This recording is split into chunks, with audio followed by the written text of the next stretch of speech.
Welcome to this clinical masterclass. Today, we examine the orthopedic management of rheumatoid arthritis, presented by Assistant Professor Dr. Farhad Mustafa Musa Atrushi. Effective surgical intervention in RA requires understanding the underlying immunology, a systemic cascade that dictates every mechanical outcome. The pathophysiology begins with immune activation. As shown in Step 1, T cells and MHC type II molecules interact to initiate the asymmetry response. This interaction triggers a release of cytokines into the microvascular network, specifically interleukin-1 and TNF-alpha. Proliferation leads to the formation of a synovial pannus. This tissue infiltrates the joint space, directly mediating chondrocyte death and the destruction of the joint. The joint destruction encountered in the operating room represents the predictable terminus of the specific immune activation loop. Confirming this molecular cascade in a clinical setting requires precise serological testing before a surgical pathway is considered. Anti-CCP is the most sensitive and specific marker for confirming an RA diagnosis. We also monitor the rheumatoid factor titer, which targets the FC portion of IgG.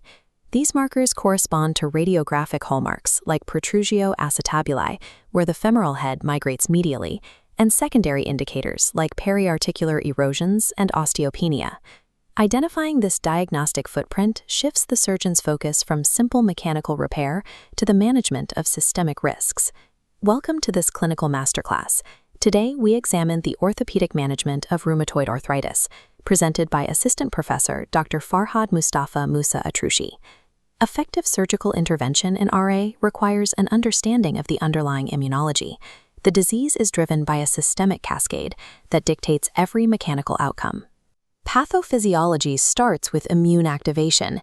In Step 1, T cells and MHC type II molecules interact, initiating inflammation. This releases cytokines, specifically interleukin-1 and TNF-alpha, into the microvascular network. Proliferation forms a synovial pannus that infiltrates the joint, causing chondrocyte death and joint destruction. Joint destruction encountered in the operating room is the predictable terminus of this specific immune loop. Confirming this cascade in a clinical setting requires precise serologic testing before considering a surgical pathway. Anti-CCP is the most specific marker confirming RA. We monitor rheumatoid factor titer, targeting the FC portion of IgG. Serologic markers correspond to radiographic hallmarks like protrusio acetabuli, where the femoral head migrates medially. Secondary indicators include periarticular erosions, osteopenia, and glenoid wear. Identifying this diagnostic footprint shifts the surgeon's focus from mechanical repair to managing systemic risks. Aggressive pharmacotherapy significantly altered the management of RA, often reducing the need for end-stage surgical salvage. The modern pharmacological arsenal is structured as a progression, beginning with NSAIDs and moving through DMARDs to advanced biologics. The most advanced interventions involve TNF antagonists and targeted inhibitors for CD20 and IL-6. While these drugs control the disease, they also create a dangerous vulnerability to surgical site infections, which the operating surgeon must account for. A preoperative medication timeline balances RA flare risks against postoperative infections. Long-term holds are crucial. Rituximab is discontinued 7 months prior.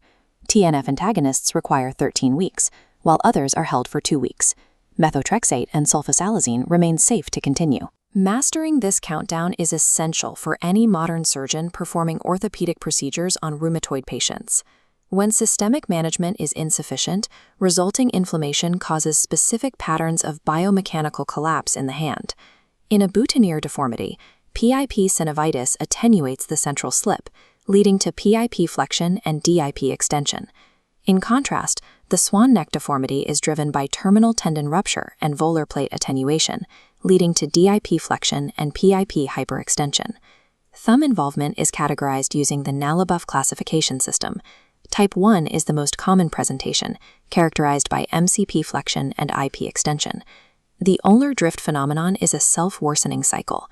Synovitis stretches the radial hood, causing extrinsic tendons to subluxate ulnarly. As fingers drift, the wrist radially deviates to compensate, worsening the hand's biomechanical angle. At the wrist, we also monitor for Vaughan-Jackson syndrome, a catastrophic sequence of tendon failures. DRUJ instability causes the dorsal ulnar head to become prominent, acting as a mechanical saw against the extensor tendons. This creates a sequential rupture from the ulnar to the radial side, beginning with the extensor digiti lunami. Salvage requires an EIP to EDC transfer and distal ulnar resection to address underlying instability. These deformities follow strict mechanical rules that dictate our specific surgical interventions. The most significant risk in RA surgery is often located away from the primary surgical site. Cervical spondylitis is present in 90% of RA patients, yet it frequently goes undetected. We monitor for 3 instability patterns, most commonly atlantoaxial subluxation. If left undetected prior to surgery, this cervical instability can suddenly lead to a catastrophic and fatal airway loss during routine anesthesia induction. Preoperative cervical spine radiographs are mandatory before any surgery to prevent fatal intubation outcomes. This lecture has traced the progression of RA from microscopic immune activation to the biomechanical collapse of the hand and wrist. Advanced pharmacology has changed the clinical trajectory of this disease and the orthopedic surgeon's role. These clinical realities define the governing philosophy for the modern practitioner. Surgery has become a precisely calculated variable within a complex immunosuppressive environment. When an operation is necessary, mitigating the risk of surgical site infection is the paramount objective. Our thanks to Assistant Professor Dr. Farhad Mustafa Musa Atrushi for providing the clinical expertise for this masterclass. Successful rheumatoid patient management relies on integrating systemic medical control with precise mechanical recovery.